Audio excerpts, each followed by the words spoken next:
What is up, LvLUp Nation, and welcome to the Monday, April 19th edition of LvLUp Live, your home for gaming and esports news brought to you by OTN Media. My name is Fiasco. You can call me John, and that dude right next to me, rumor has it he goes by the king of the courtside, but I'm pretty sure you can call him Joey also. What's up, buddy? How are you guys? I'm sorry, I was looking down at my phone at the beginning of the live stream. It's been a crazy day. It's been a little all over the place. We did get notes done in time, though. It was close to the buzzer, John. We had to extend our timer just a couple minutes on the end for the live audience, but we made it here in the end. It is a Monday. It's been a crazy Monday, but with the craziness comes a lot of great gaming news, so excited to dive into it tonight. Yeah, just real quick to tell you how crazy it was.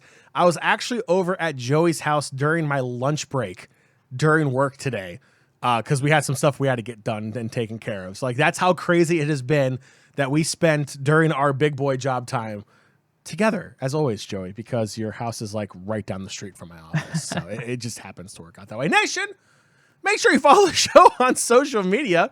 You can follow LvLUp Live on Twitter and Facebook at LvLUp Live. That is at LvLUP Live. And while you're on Twitter, why not give us a follow? You're already watching the show. You're already tuning in Mondays and Thursday nights on Twitch, or you're listening on the podcast version as well. Make sure to give us a follow as well. Find Joey at Courtside King and find myself at Fiasco. If you're watching here live on Twitch, those handles are currently right below the screen you're watching on Twitch. And if you're listening on the podcast version down the road, they'll be in the show notes for you below as well.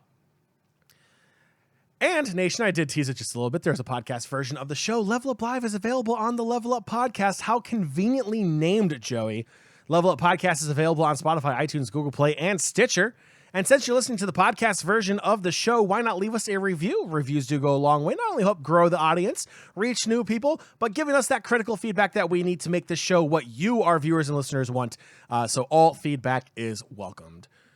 All right, Joey, it is the 19th of April. We are just cruising into spring. Next thing you know, it's going to be May. Then it's going to be like 150 degrees outside, and I'm not going to want to go outside at all. It just feels like summer's right around the corner. I'm ready to leave this cold weather behind. But, Joey, I hear we have some awesome topics today that are not weather-related. What are we talking about today on the show?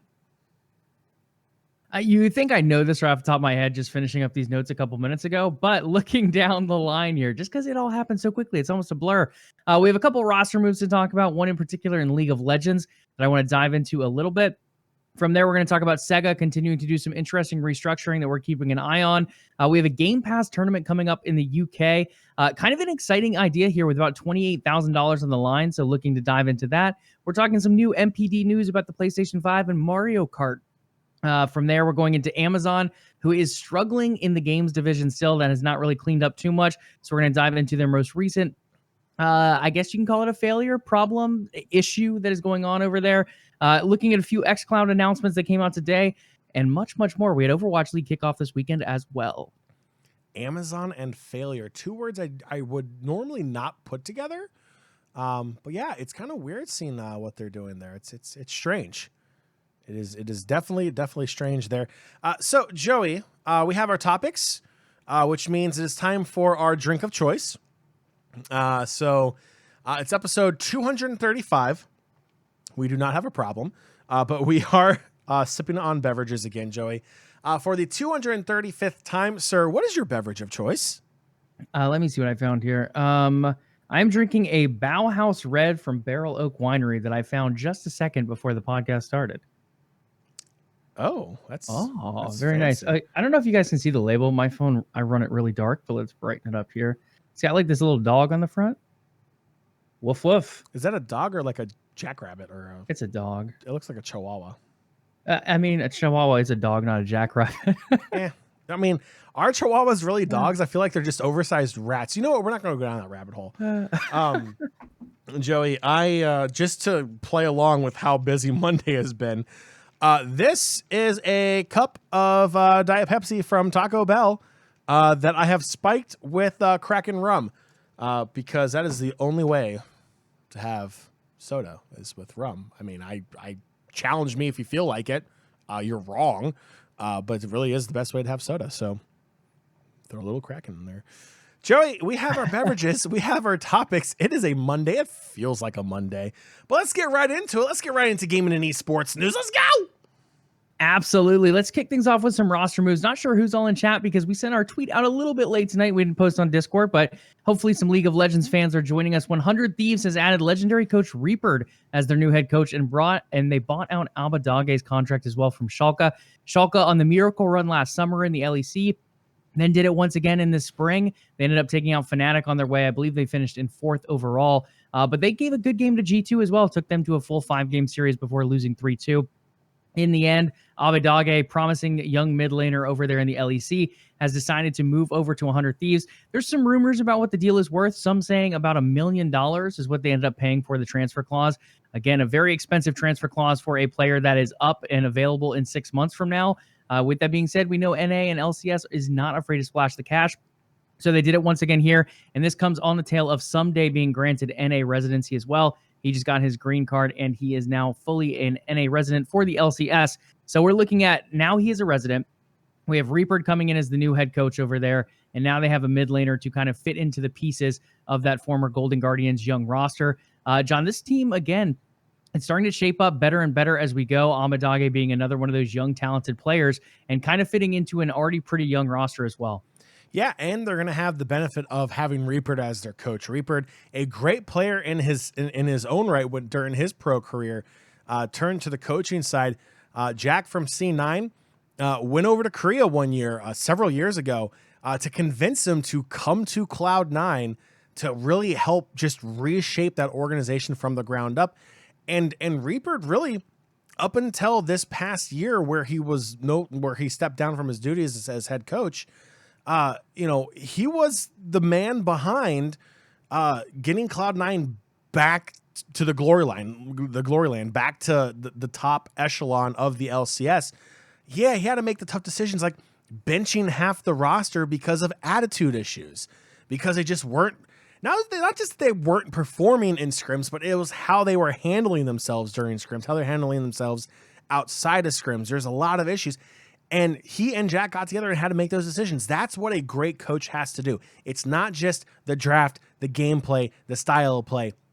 It's handling the players outside the Rift as well.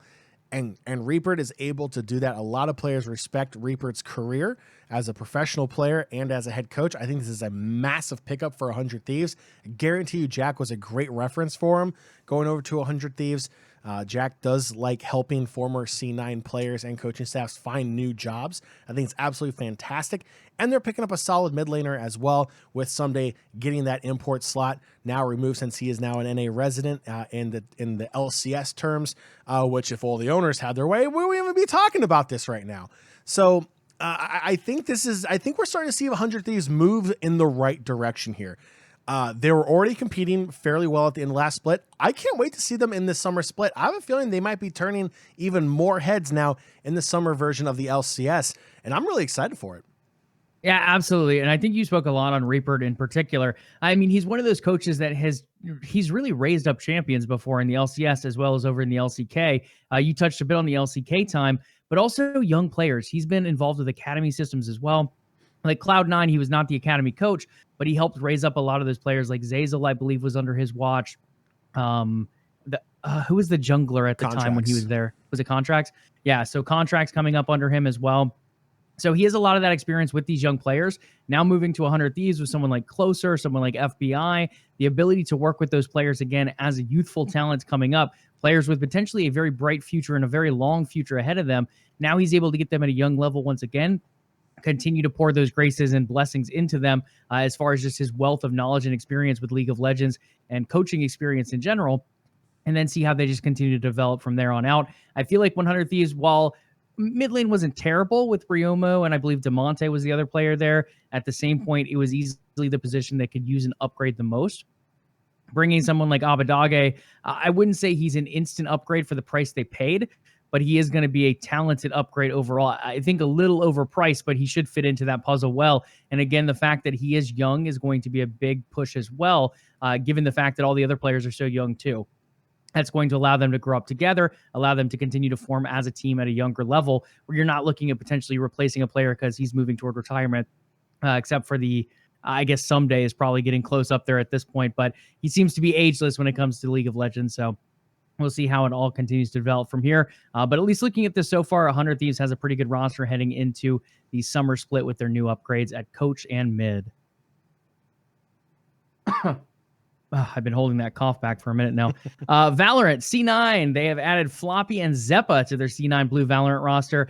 I don't think we have to touch on too much here, John. We saw C9 shut down their CSGO roster recently. It looks like they're pouring more of those resources into Valorant at this point.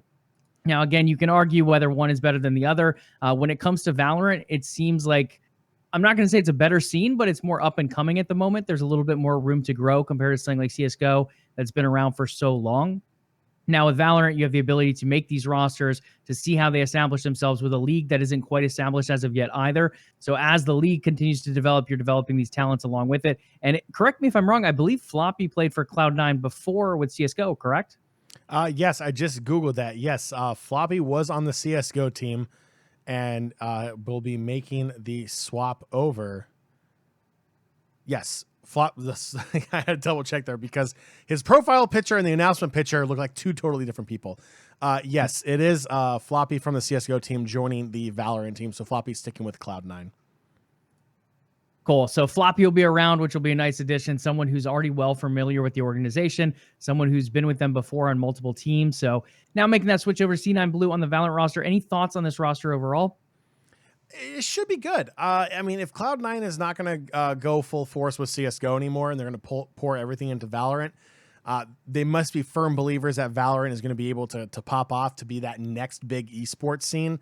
They already have a great relationship with Riot, so I'm pretty sure they have some information that made them feel better about making a move like this. Floppy is a very mechanically gifted player, so I think Floppy will adapt pretty well to Valorant. We already hear some memes and jokes going back and forth between the two communities.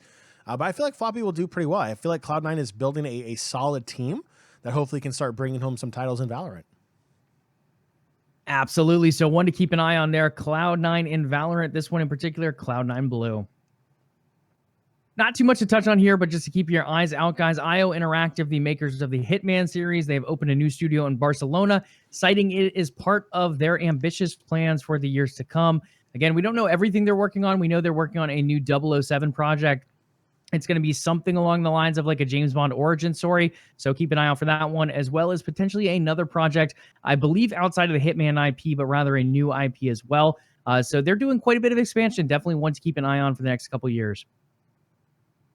Over to Sega. They have sold Sega Amusements International, its Western arcade division, in an effort to stem COVID-19 losses. Guys, this is something we've heard a lot throughout the games industry, whether it's game delays due to COVID, whether it's selling different divisions, whether it's making yourself acquirable from different companies like a Microsoft, a Sony, and Amazon potentially as well. This is something that seems to be going around a lot right now. This one in particular is just purely a sell-off of an arcade business for now. Now, again, we've talked about it before on the show. There are rumors that Sega is looking to be acquired, potentially by Microsoft, maybe by Sony, maybe by someone else in particular, like a Tencent. In the end, we don't know of anything as of yet, but they continue to make these interesting moves, John. We've seen them cut their business where they ended up changing the arcade business separate from the gaming business. Now you see them getting rid of the Western arcade division altogether.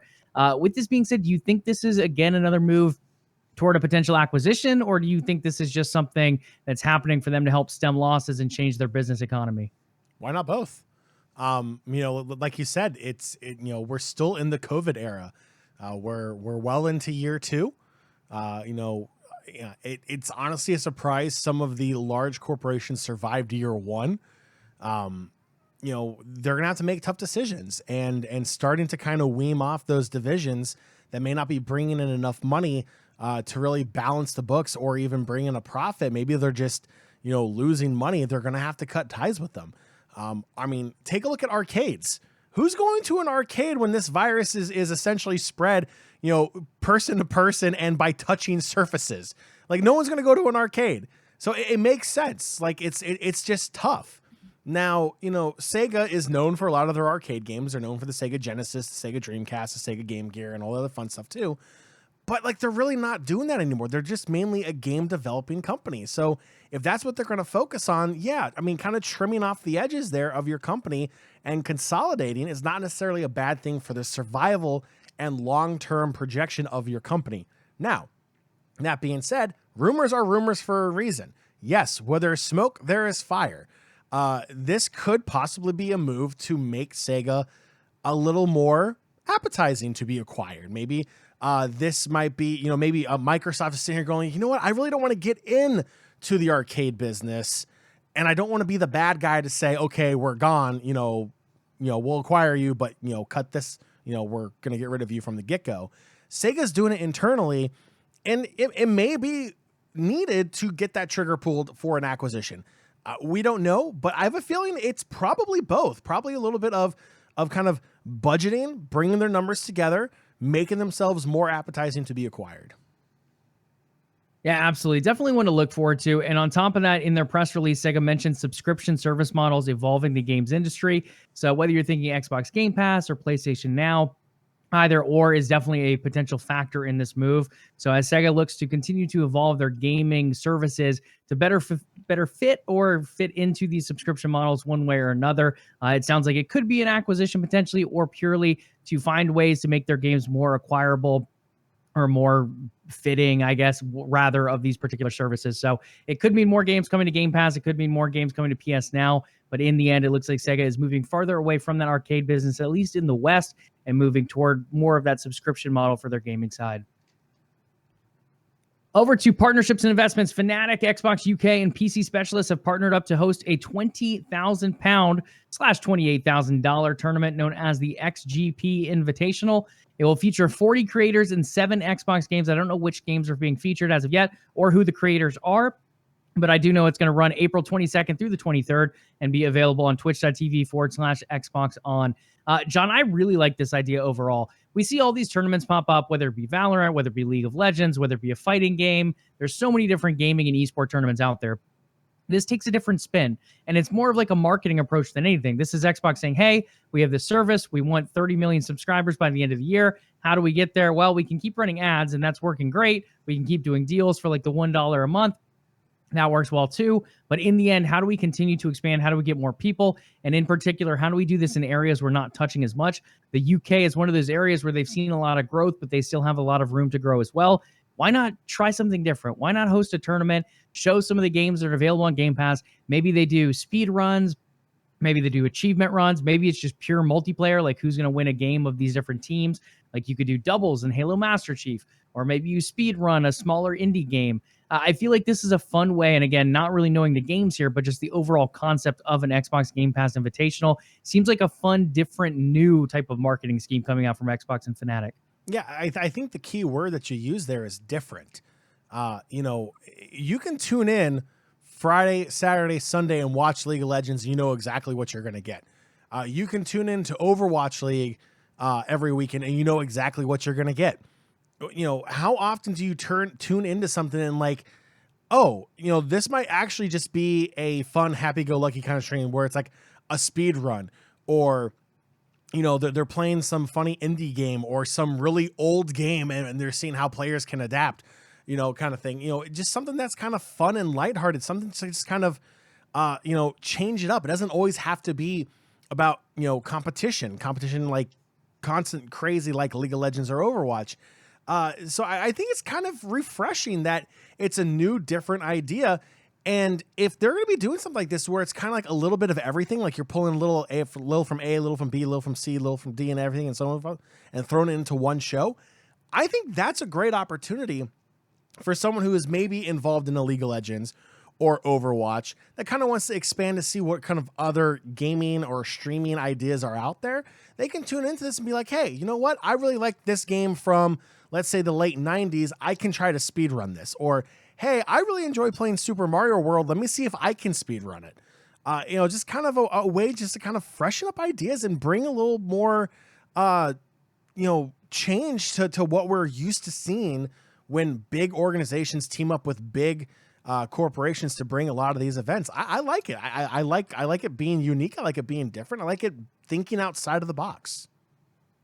Yeah, absolutely. Pun intended, right? With Xbox. No. Hey, I mean, one of the other things here is the marketing side of it as well. Like, I think from people who maybe not subscribe to Game Pass, now you have the ability to see some of the games on the service. So you have your bigger games like your Halo Master Chief or your Gears 5, And then you have all these indie games as well that people might not be as aware of. So seeing people play these games, whether it's a speed run, whether it's a multiplayer contest, or whatever they end up doing for this tournament, it's the ability to see what games are on the service. What are we potentially missing out on? Maybe they tap a little bit into that FOMO. Maybe they tap into that co-op identity where it's like, hey guys, this is easy. It's Battletoads. You pick it up, you play with a friend, you can do it just in person on local co-op even. I think that's one of the things we could see at this event too, is just the ability for people to find more discoverability of different games out there. Whether they subscribe or not is another thing. But the fact that you have different creators doing something different, that's not just your Warzone, your Fortnite, your League of Legends, but the ability to see different games, potentially indie games out here, as well as advertise Game Pass and different creators potentially that I don't know if these are big creators or small creators. So that's something definitely to look forward to as well. Again, guys, this one runs April 22nd through the 23rd, twitch.tv/Xbox on. Yeah, and just real quick, before we go into the next point that we're going to talk about, which I feel like this is kind of going for, this is a great way, and you already said it, but I want to hit home on this. A lot of people outside of the Xbox community, outside of the Xbox ecosystem, have heard about Game Pass. They have heard the numbers. They've heard all these amazing things about the Game Pass and what it can offer, but they don't know if that's going to be the thing for them. They don't know if they want to get outside of that ecosystem, whether they're already in the PlayStation ecosystem or they're a PC gamer and they're looking for something to supplement their gaming. This is a great way because, like, if you're a Fnatic fan, but you're also play on PlayStation, you're probably going to tune into this as a Fnatic fan and see the library of games and be like, $10 a month gets me all of this? And that might get people thinking. Like, it's one thing to hear about it. It's one thing to read about it. But it's a completely different thing to actually see it in action. Seeing is believing for so many people. It's such a smart move for Microsoft to come out here with Xbox and put their Game Pass on display. Because what Xbox is trying to do is exactly what we're going to talk about in the next bullet point here on our notes, Joey. It's trying to dethrone PlayStation. It's really trying to. Now, I get it. Xbox says PlayStation's not the real, competitor, that the console wars aren't a thing. They're looking at xCloud and so on and so forth. I get that. But there still is that rivalry there between the two, whether people like to admit it or not. And again, now moving on to the next bullet point, this is a great way to take a chunk out of the PlayStation armor that we're about to talk about by putting Xbox Game Pass on display. Yeah, and going into that next bullet point, you did such a nice transition there, John. Yeah, I think this one in particular, this one in particular, I don't think would be a huge surprise in a normal year, but given the fact it's a COVID year, it almost makes it seem even that much more impressive. So via MPD, PlayStation 5 is officially the fastest selling console in US history in both unit and dollar sales.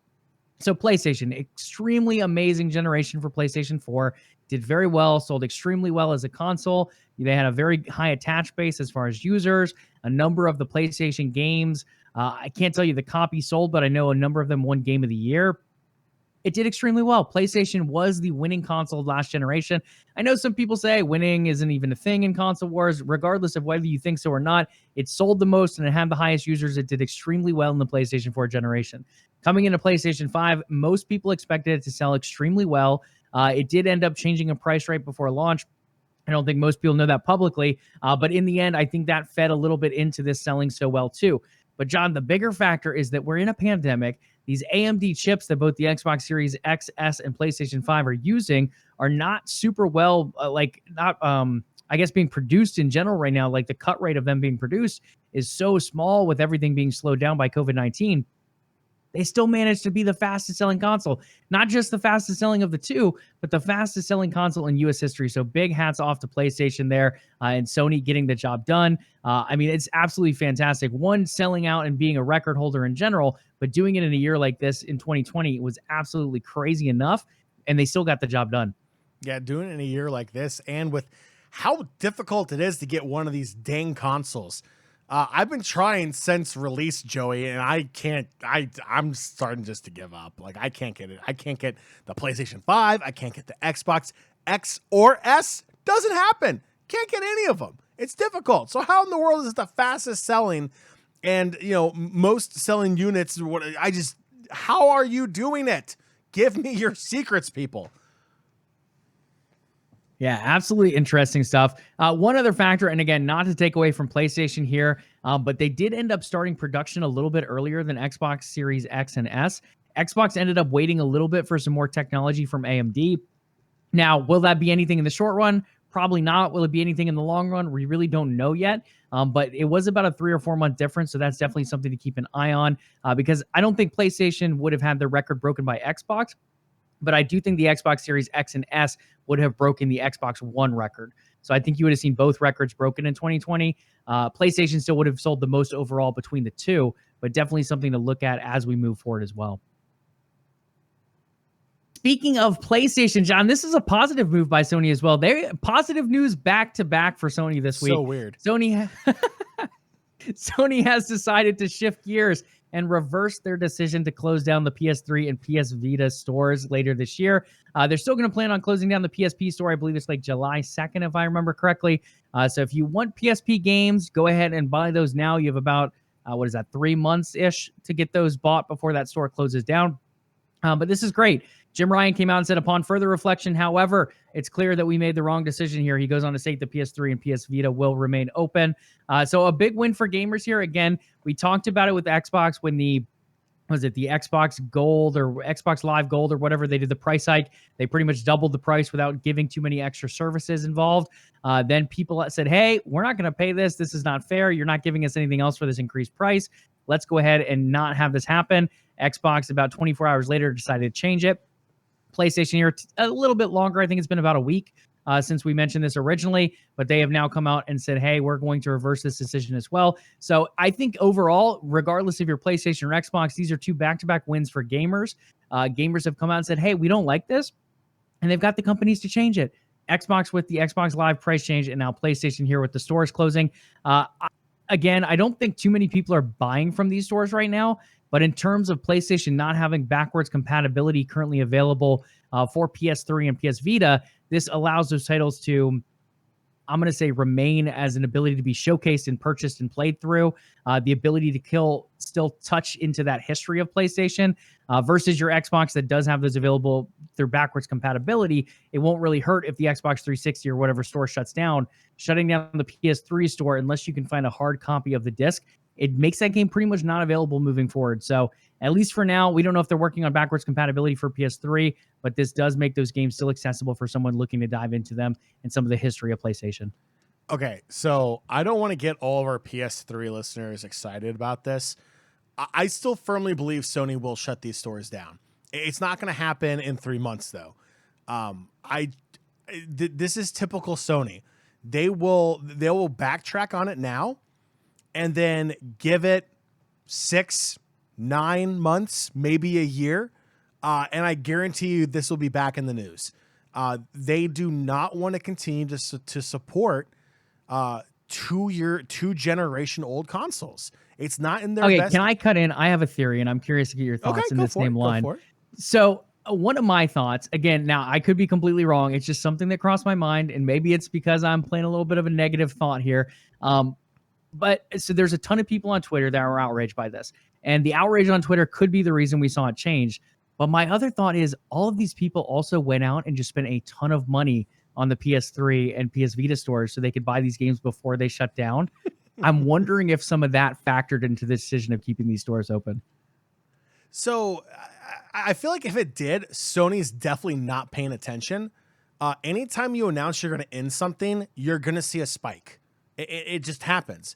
It's the same reason when, and I really hate using this example, when a musical artist dies, there's always a spike in like people wanting to listen to their music, want to buy their music, because they're coming to realization that they won't have another opportunity to listen or get new content.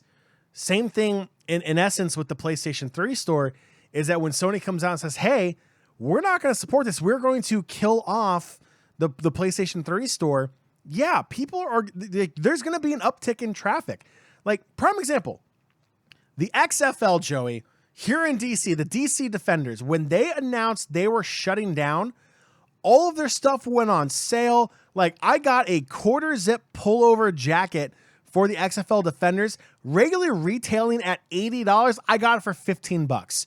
I probably spent more money on Defenders merch after they shut down, realizing that there's a chance they may never come back. I spent over $100. I've never spent that much on the XFL prior to that. It's because one, like, it was cool. I enjoyed the product, so I wanted to buy the stuff, but like, it was closed. They were getting rid of it. I wanted to get some stuff before it was gone forever. There's a huge bump in sales. That's what happens. That's all I honestly think this is. So if Sony's backtracking because they saw a spike in sales on the PlayStation 3 store, they're really not paying attention. That's my theory. Yeah, I can agree. I think it probably played a little bit into it, but I think the overall Twitter feedback was probably the biggest thing, or social media feedback in general. I mean, the other thing to think about here, and again, I mean, it's interesting to see the way PlayStation moves some of these moves around. But I think overall that could have been a factor here, and it's not 100% clear. Some people are also coming out and saying, hey, this was a publicity stunt.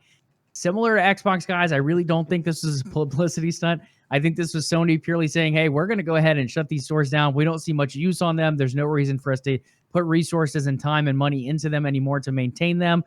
Then they got all this negative feedback and made the change.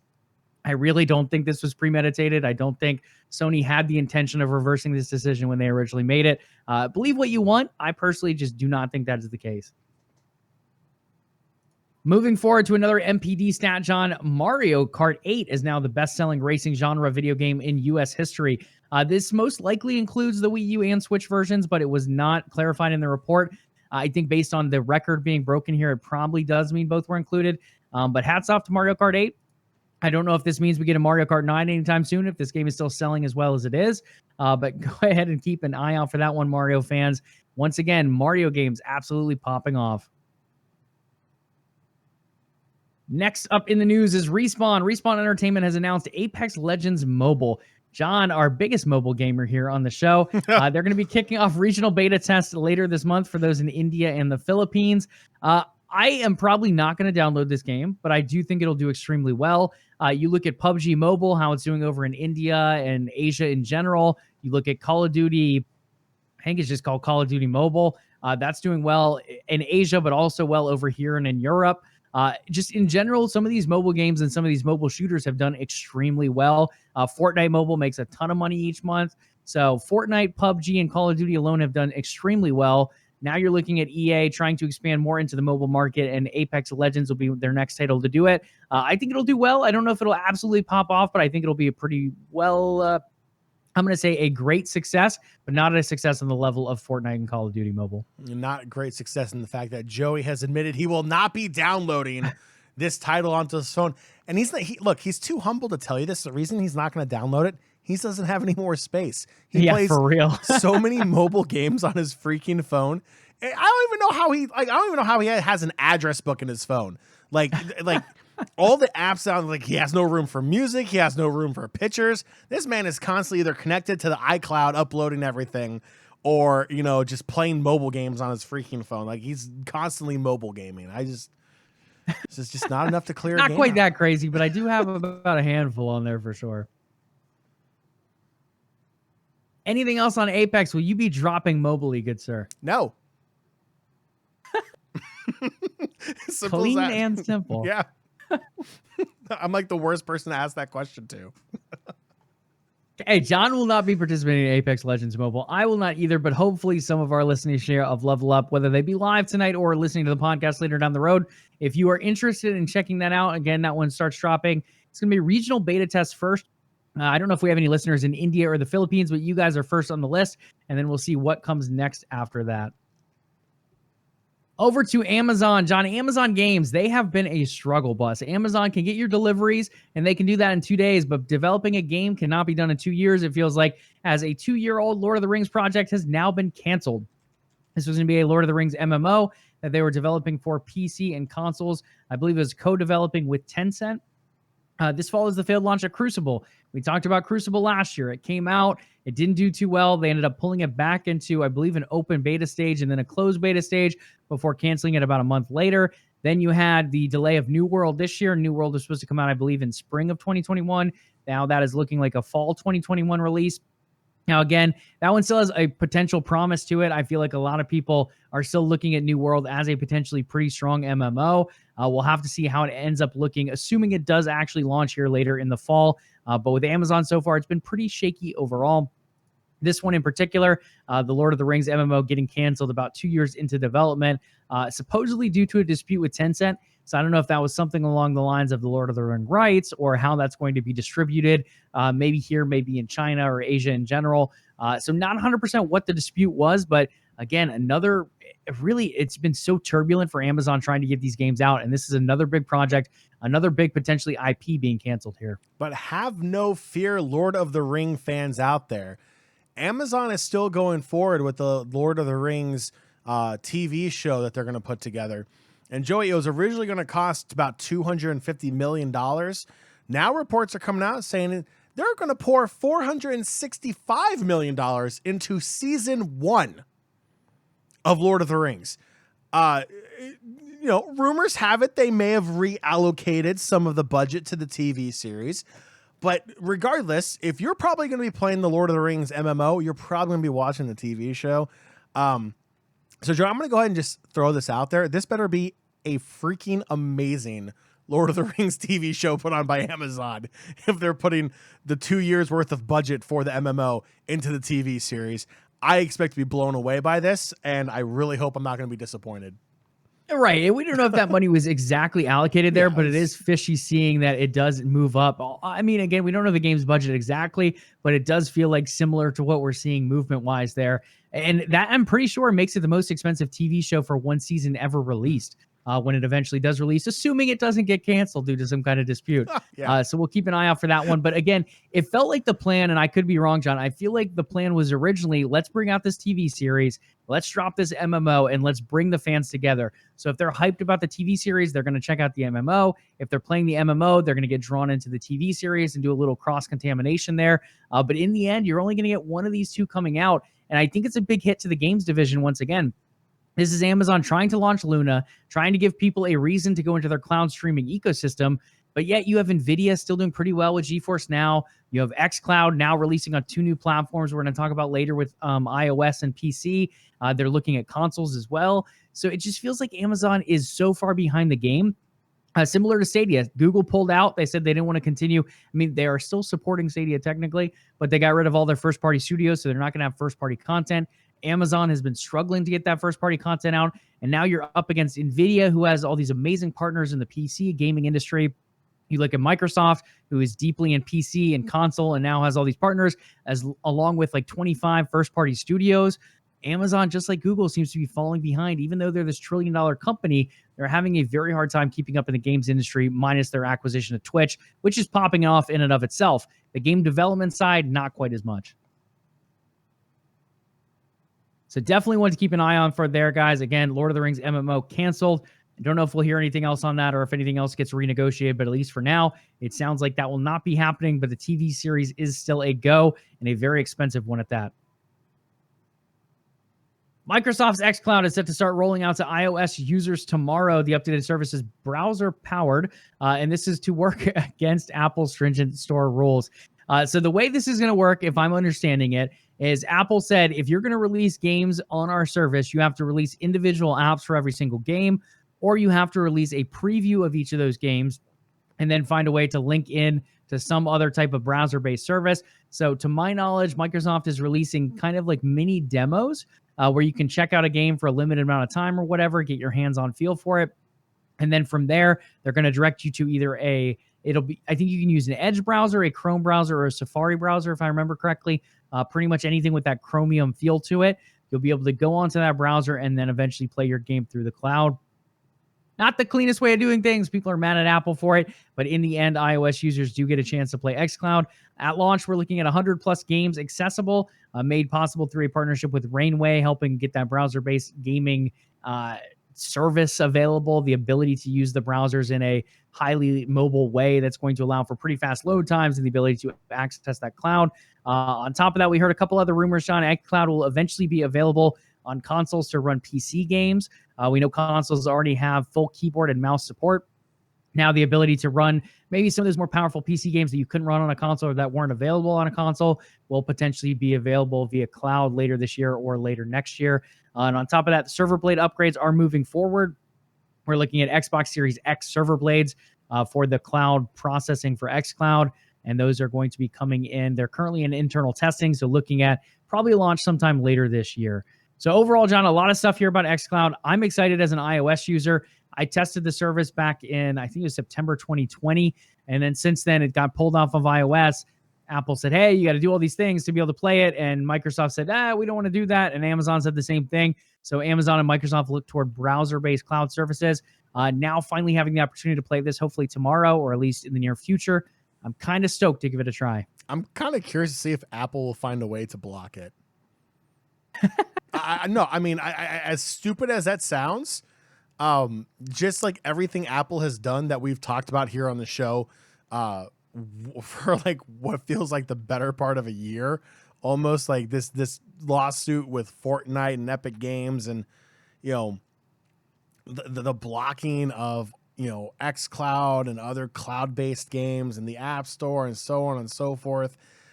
It honestly would not surprise me, and I know, Joey, it would piss you off if Apple found a way to like IP block it or found a way to just like block that server from access to iOS users. It would not surprise me one bit. Yeah, I hate to be in the same camp, John, but I would not be surprised either.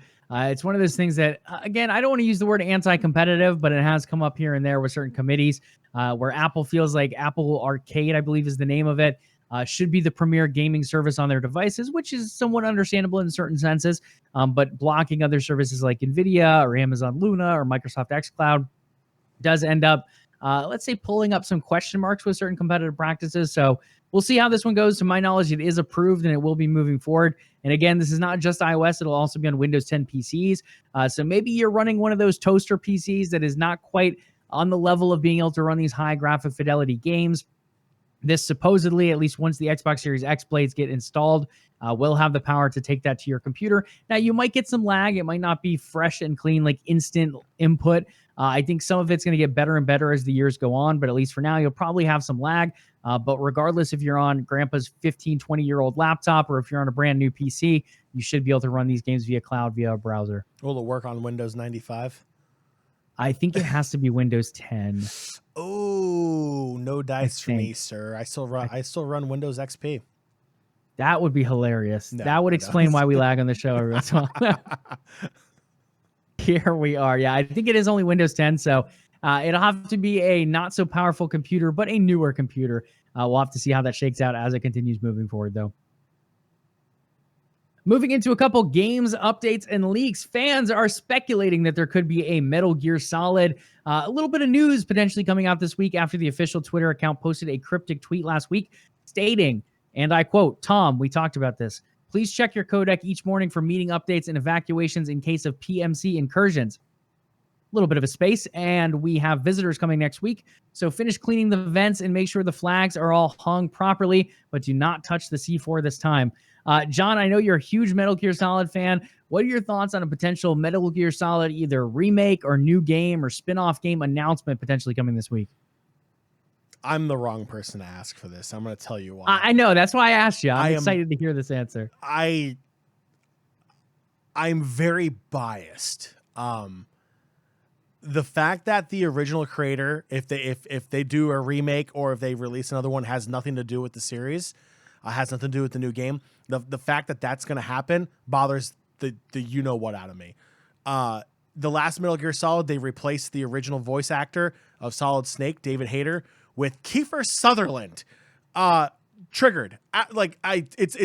Trust me, this is the dumbest thing to complain about in a video game.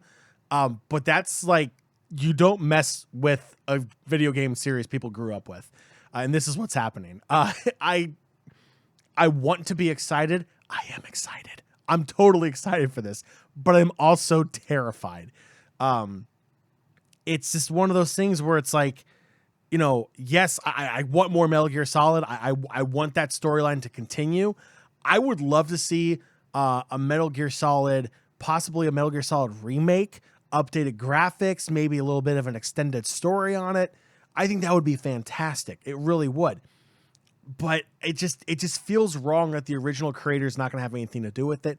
It feels wrong that the voice that brought Solid Snake to life has nothing to do with the series anymore. And trust me, he does. He absolutely loves Solid Snake. David Hayter is a fantastic person. I've been honored to meet him and talk with him in regards to Metal Gear Solid. He is still very open about coming back. I mean, the dude even looks like Solid Snake. Like, he literally looks like Solid Snake. No, but I mean, yes. Yes, Joey, short answer. I'm excited, but I'm terrified at the same time. Yeah, it's one of those things that I'm curious to see what they put together. Like, I've heard a couple different things with Metal Gear Solid, that there might be multiple projects in the works. I think there could be one remake and maybe one spinoff potentially. So I'm curious to see what we eventually get with a potential announcement this week. Again, nothing for sure. We're moving off of a cryptic tweet here, guys. This is going to be announced. This is no press release, anything like that. It's purely a tweet that the official account sent out. So we'll have to see if it comes to anything with fruition later this week, as it does tease in the line once again. And we have visitors coming next week. So a lot of people taking that as visitors potentially into a Metal Gear game, or finding more of their news, maybe their website, who really knows. But keep an eye out for that potentially dropping later this week. I will just say this. If you've seen Metal Gear Awesome, which is a really old school Flash cartoon spoofing Metal Gear, the fact that they tweeted something like this, there's a great line in the first one of Metal Gear Awesome where one of the characters comes out and says, "Cryptic metaphor." And that's the first thing that popped in my head when I saw this tweet a couple days ago, was just the spoof of Metal Gear. I was like, cryptic metaphor. I was like, okay, that was fun. But anywho, fun fact. Cryptic metaphor. Well, guys, it might get cracked later this week. We'll have to keep an eye out. If not, what was it? Metal Gear what? Metal Gear Awesome. And I'm looking at the tweet again. This definitely looks like, this definitely looks like the room where Solid Snake meets up. Oh, I'm blanking on the dude's name. The scientist out of the first one. I can't believe I'm blanking on the guy's name. But essentially, he gets so scared he pees himself. It's kind of funny. And then, I don't want to spoil a lot of things because the original game is still fantastic. But this room had a bird cage in it. So we're looking at this tweet. It's just kind of like bringing all that vibes back. I'm pumped. So very possible, guys, that some news for Metal Gear. I'm pretty sure there's 2 projects in the works, so you might hear one coming this next week, maybe both, who knows? But keep an eye out for that. Metal Gear, again, don't touch the C4. Another rumor coming out, Beanox is currently working on a new Spyro game codenamed Rainbow. The game is rumored to have entered into development last year using Unreal Engine 4 with a targeted release sometime around mid-2022. Again, anything can happen, so it could shift to late 2022 as well, given COVID-19. But one to possibly keep an eye out if it does continue to move forward as a project. The project was originally started under Vicarious Visions before Activision moved them to assist with Diablo 4, and has now shifted Spyro over to Beanox, giving them their chance at their first fully fledged game as opposed to a support studio, as they have been being used. Last but not least, the new game will play similarly to the original trilogy, keeping fans happy, but will also add the addition of new RPG elements and a selectable difficulty meter, which is nice. I like difficulty meters, Sean. You know, if you want more of a challenge, you can slide it upwards. If you're having a hard time trying to take down these people, even if you're a big, cool purple dragon, you can slide it to the left as well and make it a little bit easier as well. Plus the new RPG elements, anything that allows customization, I feel like is pretty welcome in games today. Let me make my fire breath hotter, or let me make it last a little bit longer, or cut the cooldown of my tail whip or whatever. The ability to do things like that kind of gives a little bit more customization to the player, so I like that degree as well. In the end, again, this is just a rumor. Take it with a grain of salt. But, John, I, for one, would be pretty stoked for a new Spyro game. Joey, your fire breath is already hot enough. Like, you don't need your fire breath to be any hotter. Oh, my gosh. Are you calling me a dragon, sir? Maybe. Mondays. You gotta love them. Anything else you want to say about our purple dragon friend Spyro? No, Spyro's awesome. I think a lot of people are going to be excited for it. Spyro making a comeback is great. I love it. Now, again, rumor, guys. Rumor, we do not know for certain, but if it does come to fruition, it could be a cool one to look out for. Moving over to Windows Central, according to Jez Corden and Miles Dampier of Windows Central, I hope I pronounced his last name right, Miles. You can correct me if I'm wrong. Xbox Game Studios Publishing has 4 substantial upcoming projects in the works from outside studios, separate from the rumored Kojima deal that we heard. I believe Jeff Grubb was the first one mentioning that. So a couple things with these. The one that is the furthest along is said to be a big online multiplayer game. It's not going to be a looter shooter like Destiny or Division. It's not going to be an MMO like World of Warcraft or Elder Scrolls Online, but it is from a studio that has not been multiplayer centric in the past.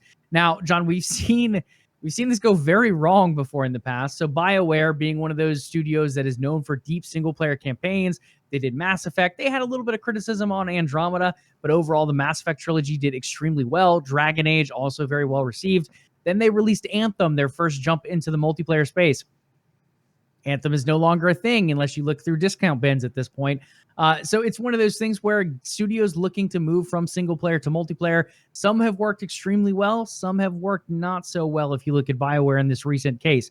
So this is one to keep an eye on as well as we move forward. It's a cool prospect. I love the idea of new multiplayer and trying out new techniques. This one in particular says the studio is trying to create, this is from Jez, the studio is trying to create something that has never been done before in a multiplayer game. And Jez went on to tease it with a cyclone emoji. John, I have absolutely no idea what this is. My first thought was maybe something Bungie/Destiny or maybe the new Bungie IP, but supposedly it's not going to be that. So I'm not really sure what this is teasing, but the prospect of it sounds kind of cool, and I hope we might see something later this year at E3. Yeah, I love these cryptic releases, these kind of like slow leaks that come out for upcoming games because it gets the community thinking. I love the fact that, the gaming industry is not the only one doing this. Like the music industry is starting to do this too. You see a lot of bands when they put out new music, there's like cryptic releases that come out and it's up to the fan base to kind of like release it and everything. So I like when little things like this leak out there and it kind of gets people excited and try to think like, what could they possibly be up to? And then hopefully, there's that big payoff at the end where it's like, boom, something absolutely amazing. So yeah, I think this could be cool. Yeah, so one to look forward to. Again, if it's not a looter shooter and it's not an MMO, I'm thinking if it's going to be something unique, I guess you could be a unique competitive esports-based shooter. That's a possibility. But I could also see it being something more along the lines of like a Sea of Thieves type of game where it completely is something different than no one has ever seen before in terms of it's really a game that allows you to create your own elements and create your own enjoyment here and there. So I don't know. I really don't know how this is going to be unique exactly and what to expect. But for those who want to look into things, look for things with cyclone emojis, maybe something tornado-based, typhoon-based, spinning. I don't really know, but something cool to look out for. Another project was hinted with a dragon emoji. That's all I have on that. I would love for Spyro to be one of these projects like we just talked about, but who knows? So looking for dragons and cyclones or typhoons is kind of what we've gotten so far. On top of that, it's total 4 projects by the publishing studio that Windows Central is aware of. There could be more out there. Of the 4 that they are aware of, 3 of them are new IPs, so completely new things that we haven't seen anywhere else. And one of them is supposedly a spinoff of an existing IP. It doesn't say who owns that IP, but given that these are Xbox games publishing, there is a good chance that these are not Xbox first-party IPs, but something else out there. Upcoming news, Horizon Zero Dawn Complete Edition is free to download later today through May 14th as part of PlayStation's Play at Home program. PlayStation ran the Play at Home program last March. It did pretty well. I think they had a number of games on there. The same with this one, but this is kind of like your premiere game included. If you guys have not played Horizon Zero Dawn, it's supposedly one of the better games out there. I did download it on Steam. I've played, I feel like 30 minutes of it. I thought I was going to fall in love with this game. I mean, you have like techno dinosaur type of things, girl with a bow. I'm all about Lara Croft and Tomb Raider. Thought I was going to fall in love with this game. So far, I haven't, but I also haven't given it a ton of time. I'm kind of still in that, not tutorial segment, but like the intro segment where you're still kind of getting a basic idea of the story and the gameplay. So I still think this is probably an amazing game, but regardless if you're going to love it or not, no one should turn down a free game, especially a free game that was Game of the Year or a runner-up for Game of the Year. So if you are a PlayStation user, I think this is available on PlayStation 4 or PlayStation 5. Who knows? Maybe on PlayStation 3. Not really. I think it was PlayStation 4 only, or PlayStation 5 potentially. Sorry, guys. I know the store's reopened, but you can't get this game there. Go ahead and check this out if you're on a PS4 or PS5, though. Definitely worth the download. John, I don't believe you played through this one either, but I'm sure you're going to claim it before May 14th. Oh, yeah, totally. I'll totally claim it. Yeah, for sure. On my PlayStation 3. I like it. I like it. Looking forward to a couple other things. Twitch chat is starting to pop off over here with Panic and Pat. Let's see. GameStack Live is back for 2 days of digital game development goodness from April 20th through the 21st. It's going to focus on tech deep dives, new tools, and connecting with industry pros. Guys, we've made this statement before, and we're going to make it again. Stuff like GameStack, while there might be new news there, you're not going to see these new game reveals. You're not going to see new crazy tech that people are actually going to understand. These are developer based. So while you might hear about new things like a backwards compatibility and some different features that are going to help boost FPS and things like that, which are great, wait for someone to write an article unless you're going to understand all that tech dive, or else you're going to sit through hours upon hours of terms you probably have absolutely no idea what you're listening about. I mean, like the PlayStation 5 thing. They marketed the SSD, which is phenomenal. The SSD sounds so cool. John and I watched that presentation and we're like, what did this tell us about it? Like, oh, fast SSD. You could have summed that up for me in a couple words, as opposed to me watching Mark Cerny talk about it for like an hour. So it's a similar thing here on the Microsoft side. Very tech deep. There's probably going to be some really cool things mentioned, but you probably won't understand what they mean until they're developed into games that you're playing. I'm not going to judge you. If you want to listen to the whole thing, go for it. I'm just going to say go in knowing that it's going to be very focused on developers and not based on players necessarily as far as lingo goes. Yeah, I'm glad you brought the PlayStation 5 thing up, because I was totally going to do that if you didn't. A lot of people like, and it wasn't just the PlayStation event. Like, a lot of people trash anytime a developer or a console developer comes out and starts talking tech. Because like you said, Joe, it's not really made for the average gamer. It's not made for the common Joe out there. They're not going to care about the SSD in the PlayStation 5. Yeah, I found it fascinating. Don't get me wrong. I am a big tech head. I enjoy technology, but I even found it boring. Like, I really want to be like, how long do you need to talk about something that is very standard in the sense of an SSD? Like, we get it. It's fast. It's really fast. But again, it wasn't made for me. It wasn't made for the average Joey. It was made for developers. So, I just find it interesting, and I'm sure Twitter will be all over the fact that no games are being released in this talk. It just drives me crazy. I mean, the PlayStation thing, the same thing. Like, and part of the PlayStation one, I feel like was PlayStation marketing it poorly. This one has not been marketed on Xbox, so I hope it doesn't have that same appeal. But again, if you guys are going into this, just know it's for developers, and you're probably not going to quite understand all the terms being used. But if you want to check it out, be free to. It's April 20th through the 21st. So it'll be kicking off tomorrow, Tuesday, for those listening to the podcast. Last but not least, for the upcoming news here, Call of Duty's Warzone map Verdansk is rumored to be undergoing some significant changes this week, with the map set to be teleported back to the late 1900s. We're hearing like 1970s, 1980s on April 21st. So just a couple days away from now, this being recorded on Monday, that's going to drop us to Wednesday. If you want to go in there, I believe this is going to be where Call of Duty kind of makes its further shift into that Cold War era, where you're going to start seeing more of those Cold War guns. You're going to start seeing a more Cold War heavy map. To kind of align with what we've seen with the newest Call of Duty release there in late 2020. So again, if you guys are Warzone fans, there's going to be significant changes coming this week. Check them out on April 21st. Joey, reading that, did that make you feel old at all that you said late 1900s? Like, not super well. you kind of made it sound like we're going back to like the late 1800s, which is like, back in my day, I mean, we've gone from like super futuristic Call of Duties to like Modern Warfare, and now we're back to Cold War. So we've been slowly working our way back. I mean, they went all the way to what, space for a while, and you could slide off walls and things. Like, they went super future. So now going back to the Cold War feels a little while back in the past. And who knows, maybe hippies will make an appearance. That'd be kind of cool. That would be a change of pace. Yeah. I don't know if I see that one happening, but you never know. I mean, as the sides were building up their missiles and different things like that, trying to continue to outpace one another, them hippies were doing their things as well. So who knows? Maybe there will be a hippie highway in Verdansk as they update that map. Hippie highway sounds like we're a place you go to get. You know what? We're not going to go down that road. We're going to stop there because I'm not sure what the TOS is on that for. Talking about that kind of stuff. You know what, Joe? We're just going to move on.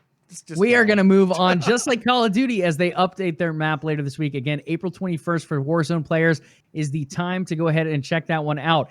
Moving to a few esports before we wrap up today, John. Valorant, the new look Fnatic roster we mentioned just a couple days ago, they had about 5 or 6 days of practice. Then they went right into a tournament, a vital tournament for them. They had to find a way to qualify to make it into the Valorant Pro Tour for EU. I believe it's the Valorant Championship Tour or something. I don't have the exact name in front of me. But in the end, they managed to qualify, John. They ran the tournament. They went undefeated all the way until the finals, where they dropped one game up against Team Liquid.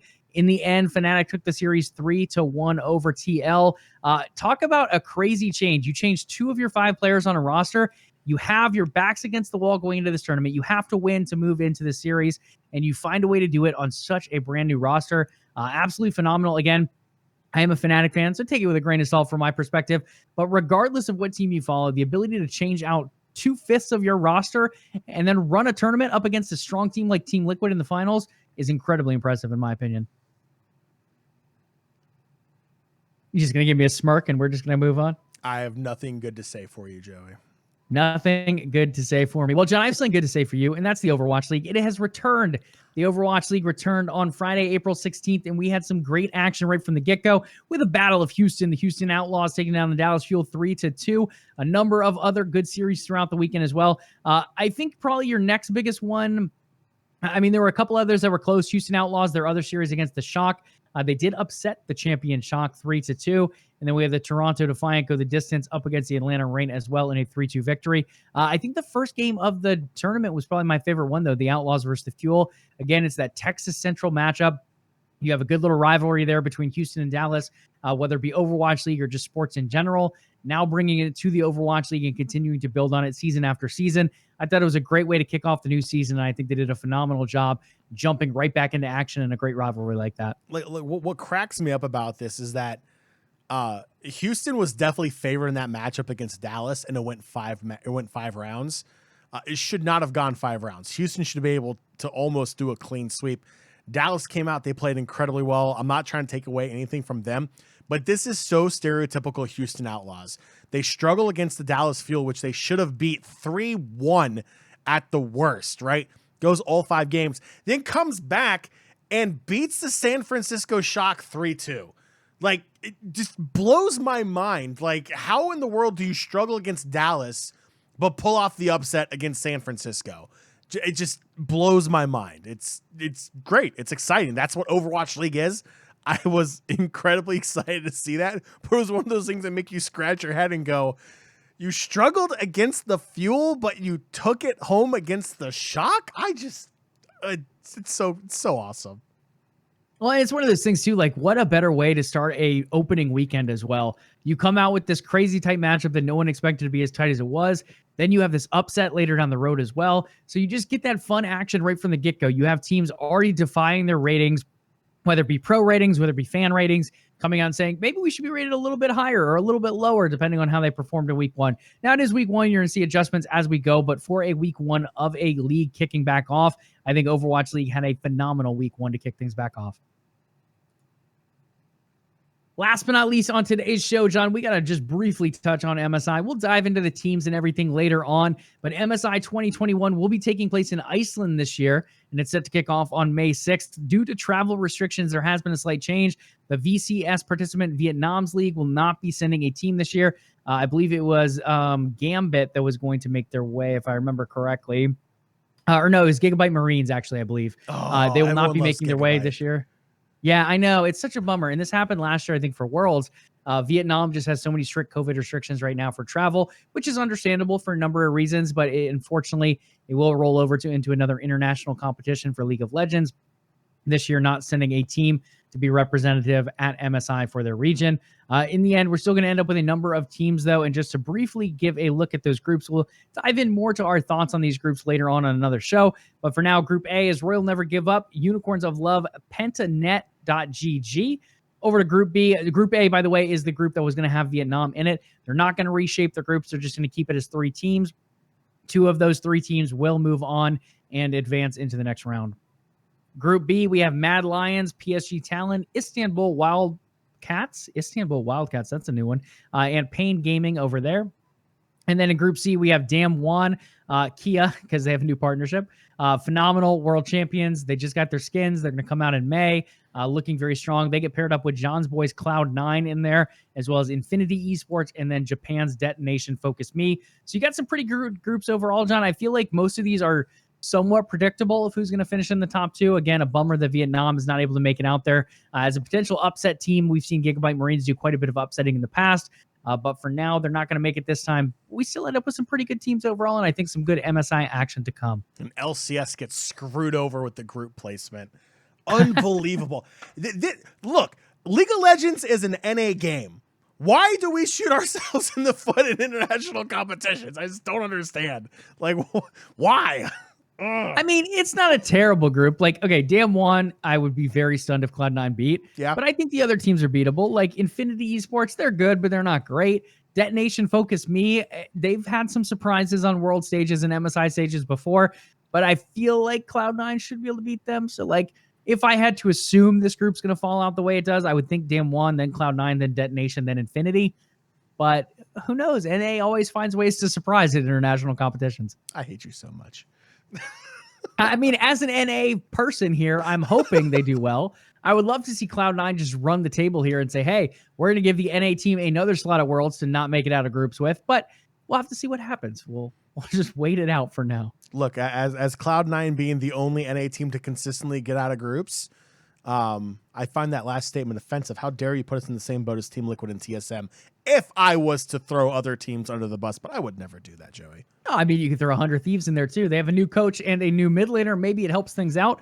But last year, all their talent did not continue to move them forward. So we'll have to see what happens again. MSI starting up May 6th. So keep an eye out for that one. It is happening in Iceland this year, and it is in person. It will be a LAN event. I don't know if there's crowds actually attending, but at least the players will be in attendance with one another on stage. So we'll see how all that shakes out again May 6th for that one. And we'll try to preview groups either later this week or the week ahead for you guys as well.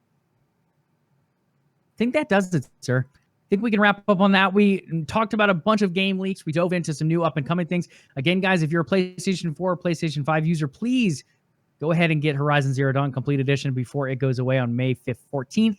You can still buy it after that, but we like free here on the show, so go ahead and pick it up while it is free. Other than that, Call of Duty Warzone, lots of big Warzone players out there. That new map should be dropping April 21st, and the next episode of LvLUp Thursday later this week. Well, Nation, that will do it for this edition of LvLUp Live. But before you go, head on over to patreon.com/OTN and consider becoming a part of the Overtime Network. In return, you'll get access to exclusive content that nobody else in the world can get unless they are part of OTN Media. If you have not already done so, make sure you follow the show here on Twitch to catch the next live episode of LvLUp Live.